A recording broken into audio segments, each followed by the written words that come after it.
வாசித்துக் கொண்டு வரலாம். லூக்கா எழுதின சுவிசேஷம் 24ஆம் அதிகாரம் வசனங்கள் 13 35 வரை.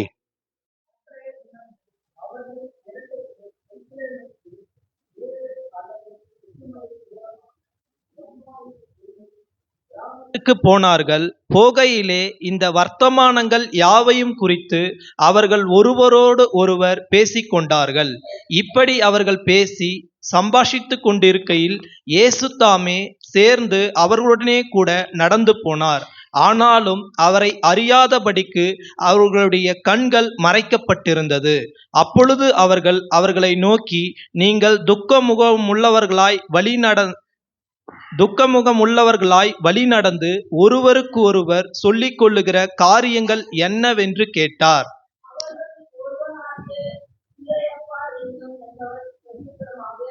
இந்நாட்களில் எருசலேமிலே நடந்தவைகளை அறியாதபடிக்கு நீர் அந்நியராயிருக்கிறீரோ என்றான். அவர் எவைகள் என்றார். அதற்கு அவர்கள், நஸ்ரேயனாகிய இயேசுவை குறித்தவைகளே.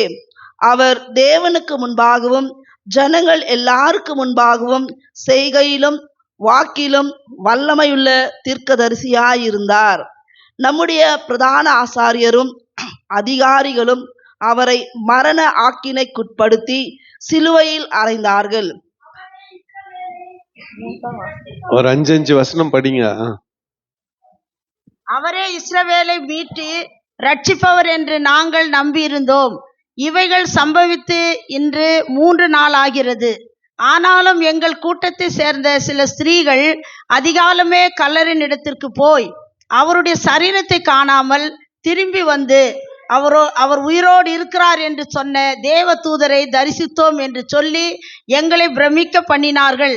அப்பொழுது எங்களில் சிலர் கல்லறையின் இடத்திற்கு போய் ஸ்திரீகள் சொன்னபடியே கண்டார்கள், அவரையோ காணவில்லை என்றார்கள். அப்பொழுது அவர் அவர்களை நோக்கி, தீர்க்கதரிசிகள் சொன்ன யாவையும் விசுவாசிக்கிறதற்கு புத்தி இல்லாத மந்த இருதயம் உள்ளவர்களே, தமது மகிமையில் பிரவேசிக்கவும் வேண்டியதில்லையா என்று சொல்லி மோசே முதலிய சகல தீர்க்கதரிசிகளும் எழுதின வேத வாக்கியங்கள் எல்லாவற்றிலும் தம்மை குறித்து சொல்லியவைகளை அவர்களுக்கு விவரித்து காண்பித்தார். அத்தருணத்தில் தாங்கள் போகிற கிராமத்துக்கு சமீபமானார்கள். அப்பொழுது அவர் அப்புறம் போகிறவர் போல காண்பித்தார். அவர்கள் அவரை நோக்கி, நீர் எங்களுடனே தங்கியிரும், சாயங்காலம் ஆயிற்று, பொழுதும் போயிற்று என்று அவரை வருந்தி கேட்டுக்கொண்டார்கள். அப்பொழுது அவர் அவர்களுடனே தங்கும்படி உள்ளே போனார். அவர்களோடு அவர் பந்தி இருக்கையில் அவர் அப்பத்தை எடுத்து ஆசீர்வதித்து அதை பிட்டு அவர்களுக்கு கொடுத்தார். 31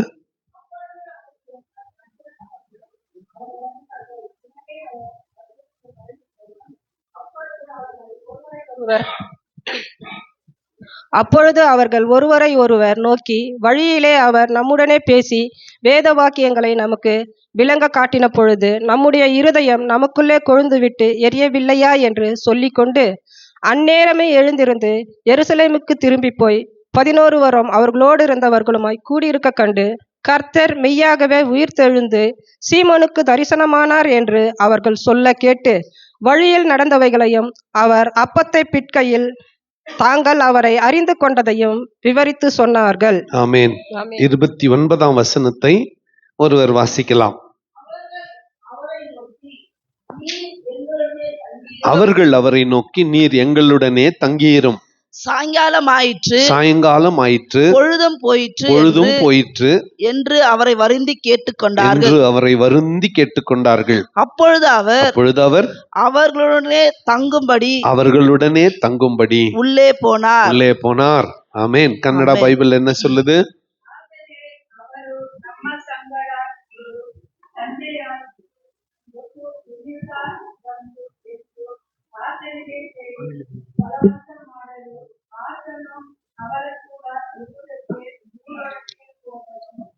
Amen. English Bible. But they constrained him, saying, Abide with us, for it is toward evening, and the day is far spent. And he went in to stay with them. Amen. எல்லாம் சேர்ந்து ஒரு முறை வாசித்தரலாம். அவர்கள் அவரை நோக்கி, நீங்கள் எங்களுடனே தங்கியிரும். சாயங்காலமும் ஆயிற்று, பொழுதும் போயிற்று. அவரை வருந்தி கேட்டுக்கொண்டார்கள். அப்பொழுது அவர் அவர்களுடனே தங்கும்படி போனார். ஆமேன். ஹல்லேலூயா, ஹல்லேலூயா. திங்கக்கிழமை குன்றத்தூர்ல பாஸ்டர்ஸ் மீட்டிங் சென்னையில. அதை முடிச்சுட்டு சோழிங்கநல்லூர் கடற்கரை கிட்ட ஒரு இடத்துல தங்க போனோம். அங்கே ரூம் எடுத்து தங்கும் பொழுது அன்னைக்கு மாலை யூடியூப்ல ஒரு பாடல் பார்த்தேன். அப்புறம் போகிறவர் போல காணப்பட்டாலும். நல்ல ஒரு குழுவா அந்த பாடலை மியூசிக்கோட பாடுறாங்க. ஒரு வீடியோ தான். எங்க பாஸ்டர் சத்யராஜ் ஐயா அந்த பாட்டை எங்களுக்கு இன்ட்ரடியூஸ் பண்ணாரு. பாஸ்டர்ஸ் மீட்டிங்ல காணிக்கைக்கு அந்த பாட்டை பாடுவாரு. அப்புறம் போகிறவர் போல காணப்பட்டாலும் உன்மீது நோக்கமாயுள்ளார். ஆமா தானே அந்த பாடல். நான் யோசிக்க ஆரம்பிச்சேன், எங்க இருக்கும் இந்த வசனம், இந்த சொல் தொடர் எங்க இருக்கும்? ஏன்னா ஒரு பாட்டு எப்பவுமே நல்லா தெரிஞ்சுக்குங்க, கிறிஸ்தவ பாடல் ஒண்ணு ஃபேமஸ் ஆகுதுன்னா அது வசனத்தை அடிப்படையா வச்சு எழுதியிருந்தா மட்டும்தான் அது மக்கள் மனதை போய் தொடும். இது ஒரு நூதனமா இருக்கிறது. அப்புறம் போகிறவர் போல காணப்பட்டாலும். அப்போ நான் உடனே அங்கிருந்து அடுத்த நாள் முத்து அவங்க சர்ச்சில் அங்க நடந்த பாஸ்டர்ஸ் மீட்டிங்ல 15வது ஆண்டு விழால அங்க உட்காந்து செய்திக்கு முன்னால நான் லூக்கா 24ஆம் அதிகாரத்துல குறிப்பா இந்த பகுதியை படிச்சுட்டு வந்தா அங்க இருக்குது 28ஆம் வசனத்துல, அப்புறம் போகிறவர் போல காண்பித்தார். சரி, அதை நான் சிந்திக்க ஆரம்பிச்சேன். ஏன் ஆண்டவர் அப்புறம் போகிறவர் போல காண்பித்தார்? இன்னைக்கு நம்மள லைஃப்ல கூட ஆண்டவர் கடந்து போகிறவர் போல காண்பிக்கிறார், அப்புறம் போகிறவர் போல காண்பிக்கிறார். வேற ஏதோ உன்னை விட்டுட்டு வேற வேலை பார்க்க போற மாதிரி காட்டுறாரு.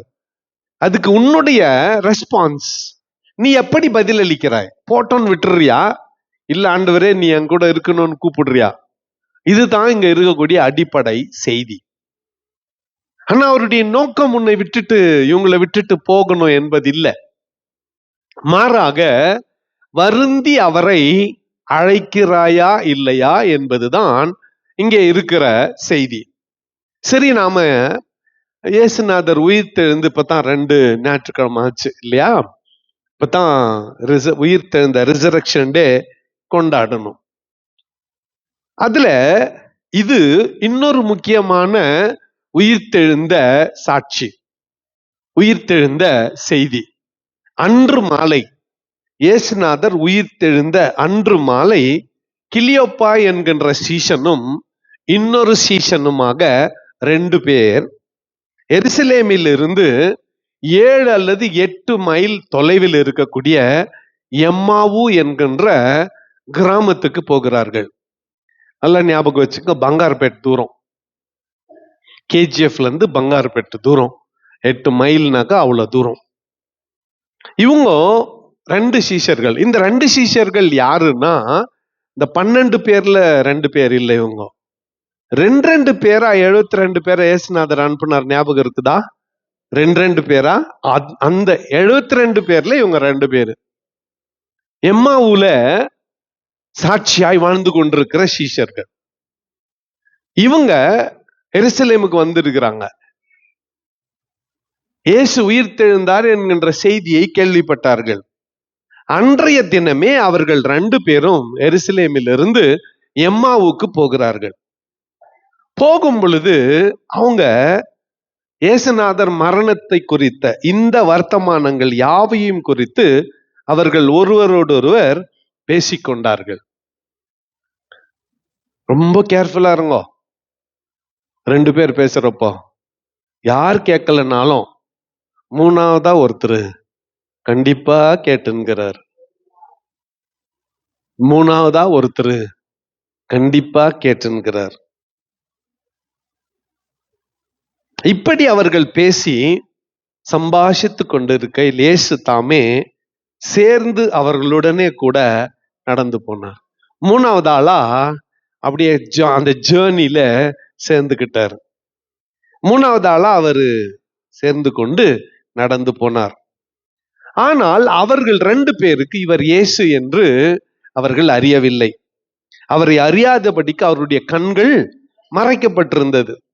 அப்பொழுது அவர் அவர்களை நோக்கி, நீங்கள் துக்க முகம் உள்ளவர்களாய் வழி நடந்து ஒருவருக்கொருவர் சொல்லிக் கொள்ளுகிற காரியங்கள் என்ன என்று கேட்டார். உங்க மூஞ்சி துக்கமாக்குது, ஒருத்தர் பேசின்னு போறீங்களே, என்ன காரியத்தை குறித்து பேசிக்கொண்டு போகிறீர்கள்?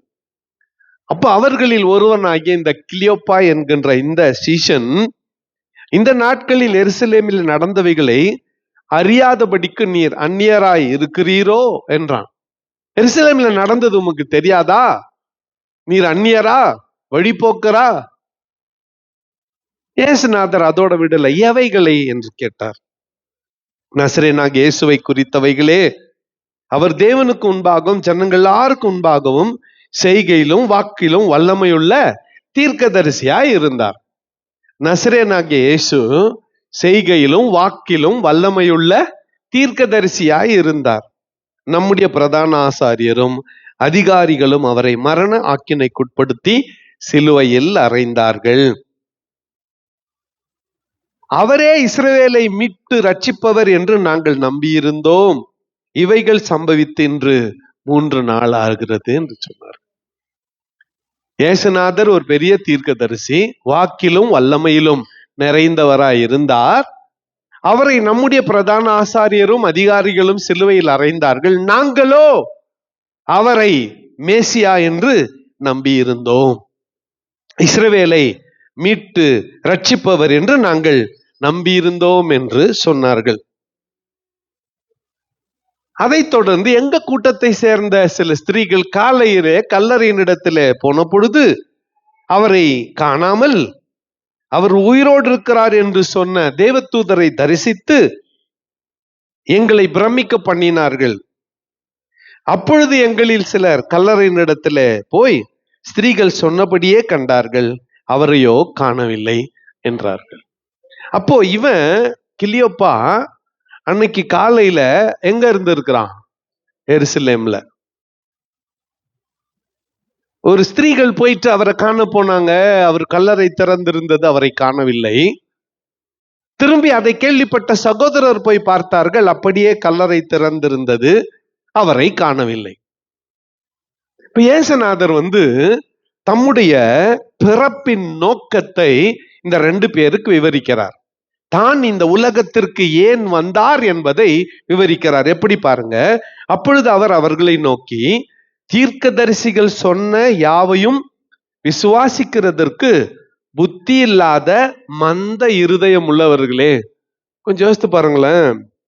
வழிபோக்கரா ஒருத்தர் சேர்ந்துக்கினாரு, நம்ம கூட பேசின்னு வர்றாரு, உங்களுக்கெல்லாம் பைத்தியம் புஷ்டுக்கிற மாதிரி இருக்குது, புத்தி இல்லாத மந்த இருதயம் உள்ளவர்களேன்னு யாருன்னா நம்மள சொன்னா நம்ம என்ன பண்ணுவோம்?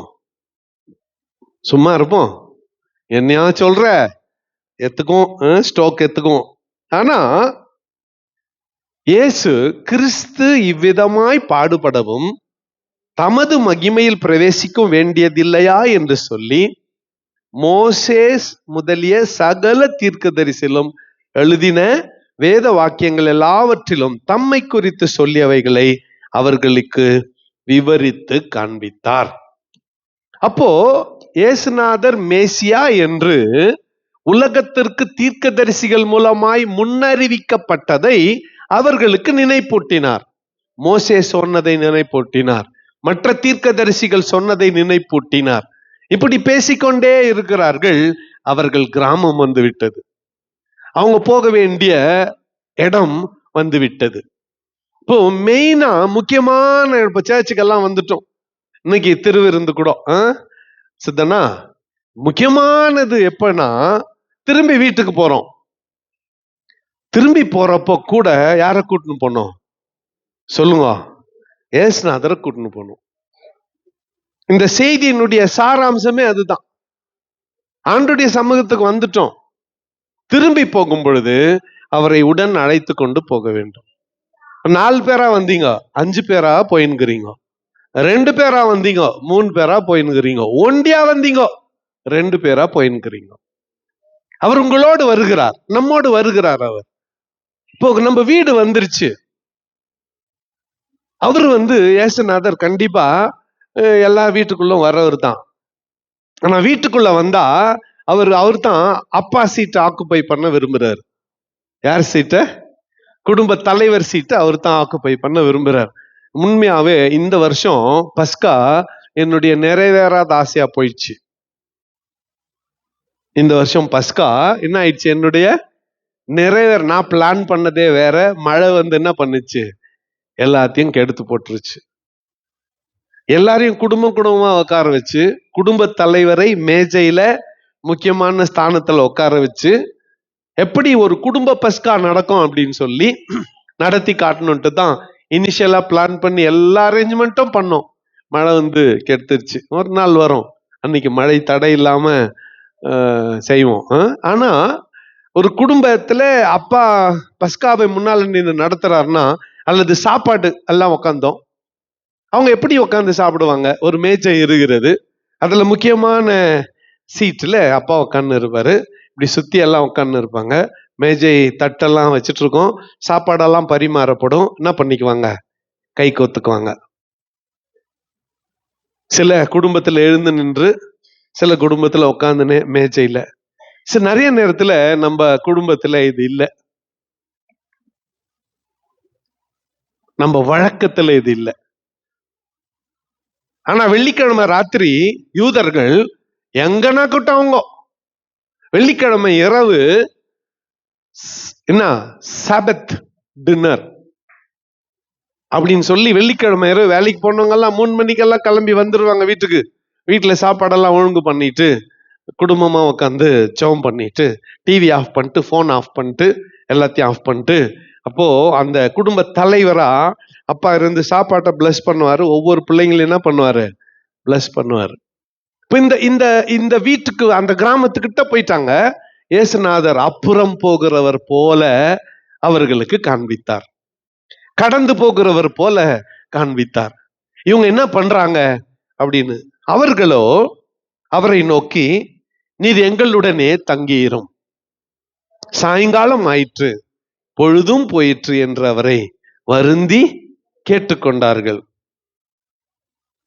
சாயங்காலம் ஆயிருச்சு, பொழுது போயிருச்சு, தயவுசெய்து எங்களோடு தங்கியிரும் என்று வருந்தி கேட்டுக்கொண்டார்கள். அவர் அவர்களுடனே தங்கும்படி உள்ளே போனார். இப்ப சாப்பிடுற நேரம் வந்துருச்சு. இன்னும் கொஞ்ச நேரத்துல நாம கூட பந்தி இருக்க போகிறோம். அவருடைய திருவிருந்தை ஆசரிக்க போகிறோம். அப்போ அந்த சாப்பிடுற வேலை வந்ததும் அவர் என்ன பண்ணாரு? அப்பத்தை எடுத்து அதை ஸ்தோத்திரம் பண்ணி ஆசீர்வதித்து அதை பிட்டு அவர்களுக்கு கொடுத்தார். இப்பதான் அவங்க கண்கள் திறக்கப்படுகிறது. அப்பத்தை எடுத்து ஸ்தோத்திரம் பண்ணி அதை ஆசீர்வதித்து அதை பிட்டு கொடுக்கும் பொழுதுதான் அவர்கள் கண்கள் திறக்கப்பட்டது. அவரை அறிந்தார்கள். உடனே அவர் கண்களுக்கு மறைந்து போனார். நல்லா கொஞ்சம் கவனிங்க. உங்க குடும்பத்துல ஆகார குறைவில்லாமல் கர்த்தர் உங்களை நடத்தணும்னா, ஒரு ரகசியத்தை உங்களுக்கு சொல்றேன், சீக்ரெட். போறப்ப எல்லாரும் 1000 ரூபாய் அதுக்கு ஃபீஸ் கட்டிட்டு போனோம். இப்ப எல்லாத்துக்கும் ஃபீஸ் நம்ம தானே. எத்துக்குனாலும் என்ன இப்போ ஃபீஸ், எதுவுமே இலவசமா இல்லை. இது ஒரு ரகசியம், வாழ்க்கையின் ரகசியம். அது என்னன்னா, ஒருவேளை கொஞ்சம் தான் அரிசி இருந்துச்சு, கொஞ்சம் தான் செலவுங்க இருந்துச்சு, கொஞ்சம் சாப்பாடு தான் இருக்கு. அதுலயும் இந்த ஏப்ரல் மே மாசம் வந்துட்டா நமக்கு ரொம்ப கஷ்டம். என்னன்னா, பிள்ளைங்க எங்க இருக்கிறாங்க? வீட்டுல இருக்கிறாங்க. அப்படி போயிட்டு வந்து பசிக்குதுன்னுவாங்க. சாப்பிட்டனே பசிக்குதுன்ற பிள்ளைங்க எல்லாம் உண்டு. ஆமா தானே?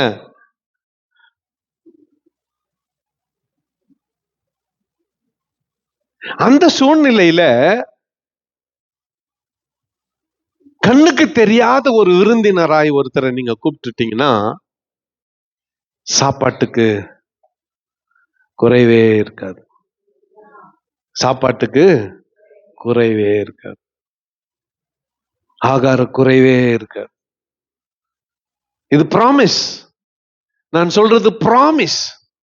சூழ்நிலை எதனாகட்டும், கொரோனாவே வரட்டும், இன்னொரு முறை உலகமே ஸ்தம்பித்து போயிட்டோம், காவலையே இல்லை, சாப்பாட்டுக்கு மட்டும் குறைவு இருக்காது.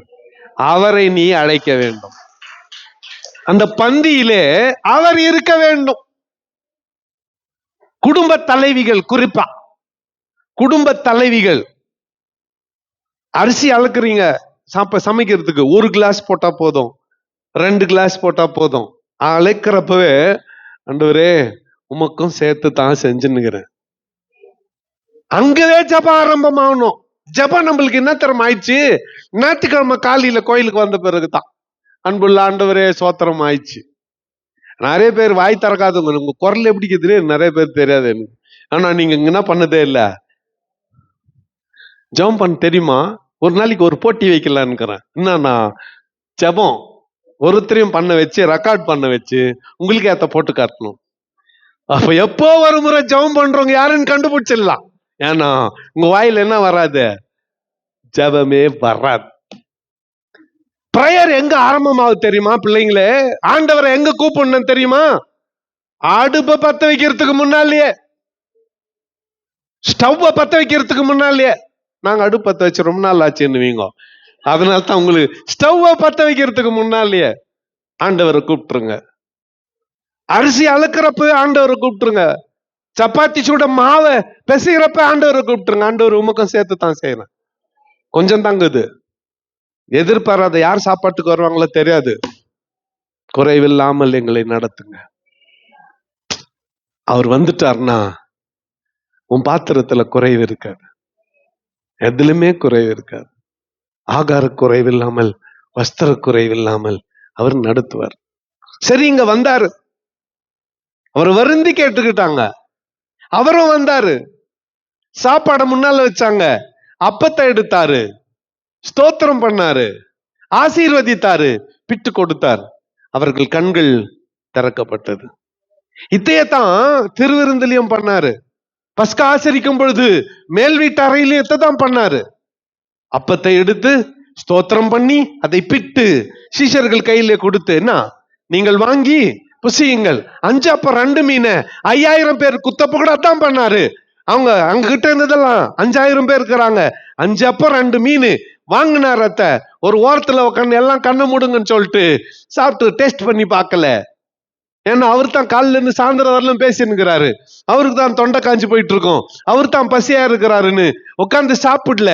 மாறாக 50 பேரா உட்கார வைங்கன்னு சொல்லி அவர் கையில வந்த ஆகாரத்தை அவர் என்ன பண்ணாரு? ஆசீர்வதித்து ஸ்தோத்திரம் பண்ணி அதை பிட்டு சீஷர்கள் கையில கொடுத்தார். இயேசுநாதர் கையில போற சாப்பாடு பெருகும், பெருகும், பெருகும், பெருகும்.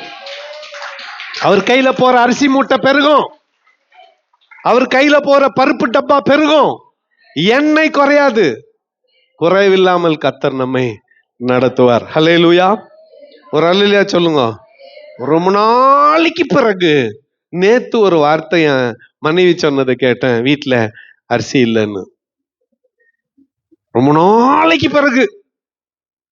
ஏன்னா அரிசி ஆக மாட்டேங்குது வீட்டுல. அப்புறம் நேத்தே போலான்னா மழை வந்துச்சா, சரி இன்னைக்கு எப்படியும் யூத் ரிட்ரீட் நடக்குது, அரிசி மூட்டை மூட்டையா வாங்க போறோம், அதுல ஒரு மூட்டை எடுத்துன்னு வந்து இறக்கலாம் அப்படின்ட்டு விட்டுட்டேன். ஏன் இதை சொல்றேன்னா, நம்முடைய வீட்டுல நம்முடைய மாவு பேசுற தொட்டி, எண்ணெய் குடம், இது ரெண்டையும் காலியாக்காம பாத்துக்கிற ஒருத்தர் இருக்கிறாரு. அவரை எப்பவுமே கூட வச்சுக்கோங்க. Always keep him around. அவர் பக்கத்திலேயே வச்சுக்கோங்க. கானானூர் கல்யாணத்துல இப்படிதான் அந்த குடும்பம் அவரை கூப்பிட்டு இருந்தாங்க. அவர் இன்னும் ஊழியத்தை கூட ஆரம்பிக்கல. அவர் இந்த உலகத்துக்கு அவர் தன்னை யாருன்னு இன்னும் காட்டல. திராட்சரசம் குறைவுபட்டு போயிருச்சு. அவங்க அம்மா சம்பந்தமான குடும்பம் அது. அப்பா சம்பந்தமான குடும்பம் இருந்தா கூட கம்முன்னுட்டு இருப்பாங்க மரியாள். யார் சம்பந்தமான குடும்பம்? அம்மா சம்பந்தமான குடும்பம். குடும்பத்துக்கே மானம் போயிடும் ஏதாவது பண்ணு. ஸ்திரீயே என் வேலை இன்னும். அந்த அம்மா யாரு? அதை பத்தி கண்டுக்கவே இல்லை. அவர் என்ன சொல்றாரு அதன்படி செய்யுங்கன்னு போயிட்டாங்க. உபயோகம் இல்லாத வெளியே இந்த கற்சாடிகளிலிருந்து ருசியுள்ள திராட்சை ரசம் வந்துச்சு. ஏன்னா அந்த குடும்பம் இயேசுநாதரை திருமணத்துக்கு அழைத்திருந்தார்கள். இப்ப இயேசுநாதர் கூட இருந்துட்டா எவ்வளவு பிரச்சனைகள் சால்வ் ஆயிடும் தெரியுமா? எங்க பிரச்சனைனா அவரை கூட கூப்பிடாததுதான். ஆனா அவர் கூட கூப்பிட்டா இன்னொரு பிரச்சனையும் இருக்குது. அவருக்கு விருப்பம் இல்லாதத செய்ய முடியாது. இயேசுநாதரை கூப்பிட்டுட்டா வேற ஒருத்தரையும் கூப்பிட முடியாது. நம்மளுக்கு 2 பேரையும் கூப்பிடணும்னு ஆசை, 2 பேரையும் கேட்டுக்கணும்னு ஆசை. சர்ச்சில் கல்யாணம் நடக்கணும். ஆனா ஆனா சொல்லுங்க, ஜாதகாரர்கிட்ட போயிட்டு என்ன எழுதினு வந்துடணும் பொருத்தம். நம்ம பிள்ளைங்க இப்பெல்லாம் அதுக்கு நமக்கு வாய்ப்பு கொடுக்கறது இல்ல. ஆமா தானே, ஜாதகார் பார்த்து சொல்லிடணும். இயேசுநாதர் இருந்தா அவரே கிட்டோம். யோசுவா சொன்னான், நதிக்கு அக்கறையில் எத்தனை விக்கிரகங்களை கடந்து வந்தோம், அவைகளை பின்பற்ற போகிறீர்களா? அல்லது நம்மை யோர்தானை கடக்க செய்த ஆண்டவரை பின்பற்ற போகிறீர்களா? நானும் என் வீட்டாருமோ வென்றால் கர்த்தரையே சேவிப்போம்னு சொன்னோம். இது குடும்பம் சம்பந்தமான ஒரு உயிர்த்தெழுதலின் காட்சி. கல்லறையில போயிட்டு மரியாள் பார்த்தாங்க, கல்லறையில போயிட்டு பேதுரு பார்த்தாரு, யோவான் பின்னால ஓடினாரு. அது ஒரு பொதுவான அனுபவம். ஆனா இதுவோ பர்சனல் எக்ஸ்பீரியன்ஸ், தனிப்பட்ட அனுபவம் ஒரு குடும்பத்துக்கு. எந்த குடும்பம் இயேசுநாதரை உள்ளவான்னு கூப்பிடுதோ அந்த குடும்பத்தை கர்த்தர் என்ன பண்றாரு? ஆசீர்வதி. இன்னொன்னு, இந்த செக்கிங் பாயிண்ட், செக்லிஸ்ட். இப்ப நீங்க பாஸ்போர்ட்டுக்கு அப்ளை பண்ணீங்களா அல்லது ஏதோ ஒண்ணுக்கு அப்ளை பண்ணீங்கன்னா ஒரு லிஸ்ட் கொடுப்பாங்க, சர்டிபிகேட் இதெல்லாம் இருக்கணும் அப்படின்ட்டு, செக்லிஸ்ட்னு சொல்லுவாங்க. அந்த மாதிரி உங்களை சுத்தி ஒரு செக்லிஸ்ட் வச்சுக்கணும். அதுல செக்லிஸ்ட்ல ஃபர்ஸ்ட் இயேசுநாதர் கூட இருக்கிறாரான்னு பாத்துக்கணும். ஃபர்ஸ்ட் எதை பார்த்துக்கணும்? இயேசுநாதர் கூட இருக்கிறாரான்னு பார்த்துக்கணும். அவர் கூட இருந்தா நீ சேஃப். அவர் கூட இல்லைன்னா உனக்கு டேஞ்சர், உனக்கு ஆபத்து, உனக்கு பிரச்சனை. உன் குடும்பத்துல தொடர்ந்து வறுமைக்குதா, இயேசுநாதர் இல்லைன்னு அர்த்தம். நீங்க என் மேல கோச்சுக்கினாலும் சரி, இயேசுநாதர் இல்லைன்னு அர்த்தம். அவர் இருக்கிற வீட்டுல ஆகார குறைவுபடாது. அவர் இருக்கிற வீட்டுல நிறைவான ஆசீர்வாதத்தினால அவர் உன்னை நடத்துவார். ஹல்லேலூயா, ஒரு ஹல்லேலூயா சொல்லுங்க. பாருங்க, அந்த பந்தியில அவர் அப்பத்தை எடுத்து ஆசீர்வதித்து அதை பிட்டு அவர்களுக்கு கொடுத்தார். அப்பொழுது அவர்களுடைய கண்கள் திறக்கப்பட்டு அவரை அறிந்தார்கள். உடனே அவர் அவர்களுக்கு மறைந்து போனார்.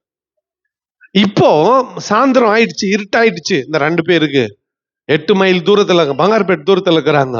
இயேசுநாதர் அவர்களோடு பேசின இந்த தைரியத்துல, இயேசுநாதர் அவர்களோடு பந்தி இருந்த இந்த தைரியத்துல மறுபடியும் 8 மைல் தூரம், பங்கார்பேட் தூரம், இருட்டில இரவு வேளையில மறுபடியும் எருசலேமுக்கு நடக்கிறாங்க.